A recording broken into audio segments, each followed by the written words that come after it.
Assalamualaikum warahmatullahi wabarakatuh. Perkenalkan, nama saya Augie Tiza Nugraha dari kelas D3MP 4603 dengan NIM 6704223031, mata kuliah Manajemen Produk. Di sini saya akan membawakan resume atau ringkasan materi dari beberapa materi yang sudah dipelajari selama semingguan ini atau beberapa minggu yang lalu. Untuk materi yang pertama ada forecasting. Hal pokok untuk menilai pasar potensial yaitu 1. Buat keputusan masuk atau keluar. 2. Melihat sejauh mana produk tersebut dapat ditingkatkan nilainya. Dan yang ketiga, membuat keputusan tentang lokasi dan distribusi sumber daya lainnya. Dan yang keempat, menetapkan tujuan dan mengevaluasi kinerja. Dan yang kelima, sebagai masukan untuk peramalan atau forecasting. Nah, fungsi forecasting atau fungsi peramalan yaitu untuk menjawab pertanyaan bagaimana jika, untuk membantu mengatur anggaran, untuk memberikan dasar bagi sistem pemantauan, dan keempat untuk membantu perencanaan produksi, dan yang kelima analisis keuangan untuk menilai suatu perusahaan. Nah, customer based forecasting method yaitu ada marketing testing dan marketing survey. Nah, time series forecasting methodnya ada moving average, exponential smoothing, dan regression analysis. Lalu untuk materi selanjutnya ada value creation and customer value. Dengan definisi, yaitu melakukan aktivitas yang meningkatkan nilai produk atau layanan bagi konsumen.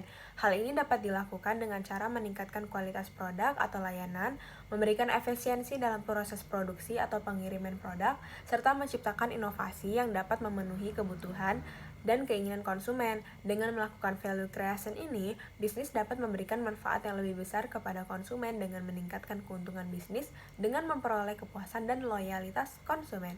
Nah, kalau customer value adalah manfaat atau nilai yang dipersepsikan oleh pelanggan terhadap produk atau layanan yang ditawarkan oleh suatu perusahaan.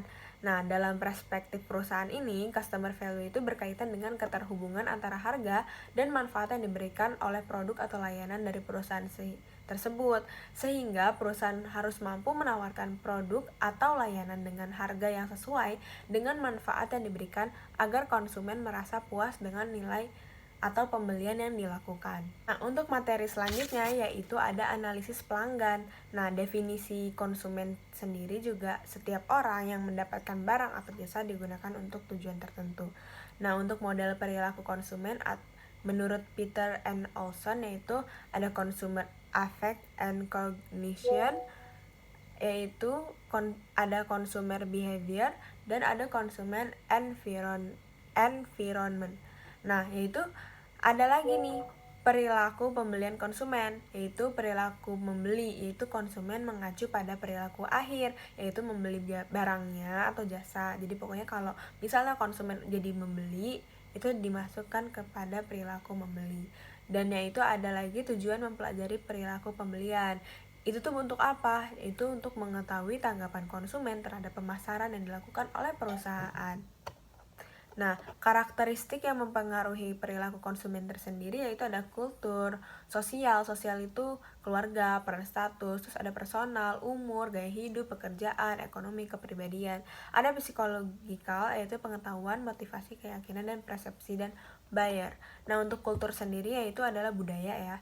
Terus ada 5W 1H itu respon konsumen terhadap program pemasaran suatu perusahaan dengan didasarkan penilaian ahli, program dasar survei pelanggan, eksperimen, analisis data lampau. Yaitu konsumen akan melakukan pembelian ulang berdasarkan kepada kepuasan dan minat, perilaku, serta setia kepada perusahaan tersebut. Merek juga adalah tanda yang dikenakan oleh suatu pengusaha pada barang yang dihasilkan sebagai tanda pengenal. Brand equity atau nilai lebih perusahaan yaitu ada brand awareness, perceived quality, brand loyalty, brand identitas, brand association. Dan untuk teknik mengetahui harapan pelanggan yaitu ada survei pelanggan, analisis data, focus group, analisis media marketing channel, dan menjalin hubungan dengan pelanggan. Nah, untuk materi selanjutnya yaitu ada strategi pengembangan produk.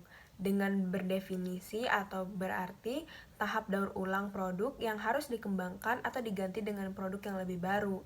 Keberhasilan dari pengembangan produk terletak pada pengelolaan organisator yang lebih efektif dalam menangani gagasan produk baru, menyelenggarakan penelitian, atau melakukan pengambilan keputusan pada setiap proses pengembangan produk.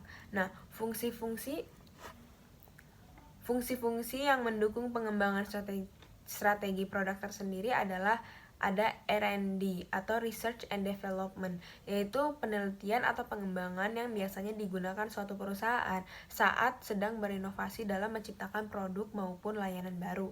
Yang kedua ada marketing, yang ketiga ada production, yang keempat ada finance. Dan untuk manfaat dari strategi sendiri yaitu meningkatkan koordinasi antara fungsional area organisasi maupun di dalam pemasaran. Dan strategi menentukan bagaimana sumber daya nantinya dialokasikan dan harus mengarah ke pasar unggul. Dan mengapa sih kita perlu pengembangan produk? Yaitu untuk menjamin kelangsungan usaha perusahaan, produk life cycle yang semakin pendek, kondisi pasar yang berubah, sasaran keuangan, diversifikasi usaha, dan regulasi. Dan pengembangan produk bukanlah hal yang mudah karena di dalam pengembangan produk ada perubahan-perubahan lingkungan yang harus kita perhatikan serta aspek internal dalam perusahaan sendiri. Lalu strategi pengembangan produk itu dibagi menjadi dua, yaitu reaktif strategi yang berisi defensif, imitatif, kedua tetapi lebih baik dan responsif, dan ada proaktif strategi, yaitu ada R&D, marketing, entrepreneurial, acquisition, dan alliance. Dan kapan perusahaan harus menerapkan strategi reaktif atau proaktif, yaitu saat potensi peluang pertumbuhan, perlindungan terhadap inovasi, SDM perusahaan yang memadai, kekuatan persaingan dalam pasar, serta posisi organisasi dalam sistem produksi dan distribusi. Lalu untuk materi selanjutnya ada New Product Development, yaitu ide produk baru yang terdiri dari sumber internal dan sumber eksternal. Lalu ada proses pengembangan produk baru, yaitu penciptaan ide, penyaringan ide, pengembangan konsep produk, pengujian konsep, pengembangan strategi pemasaran, analisis bisnis, pengembangan produk dan pemasaran uji, dan komersialisasi. Lalu pengertian harga menurut Kotler and Armstrong dalam Chris Dayanto, harga adalah sejumlah uang yang dibayarkan atas jasa atau jumlah nilai yang konsumen tukar dalam rangka mendapatkan manfaat dari memiliki atau menggunakan barang atau jasa.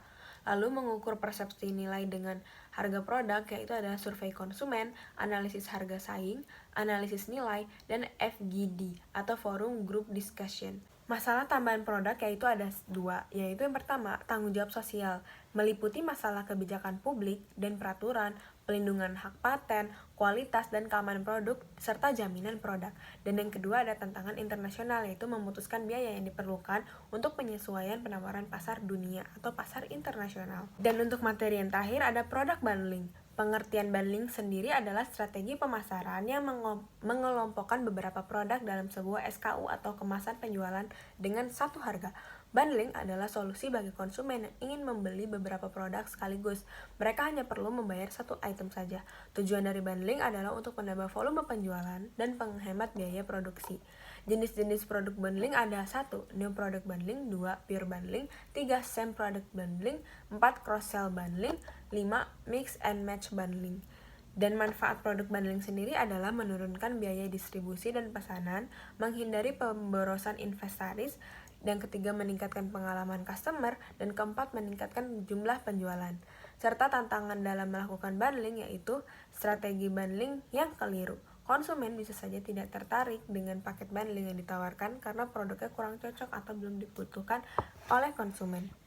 Terakhir adalah kehabisan produk bundling. Jadi sebelum kalian melakukan produk bundling, kalian sudah harus memastikan bahwa produk tersebut aman dengan stoknya, tidak ada yang habis atau tidak ada yang kurang, karena bundling harus sepaket. Baik, sekian dari saya. Bila ada yang salah mohon dimaafkan. Billahi taufiq wal hidayah. Wassalamualaikum warahmatullahi wabarakatuh.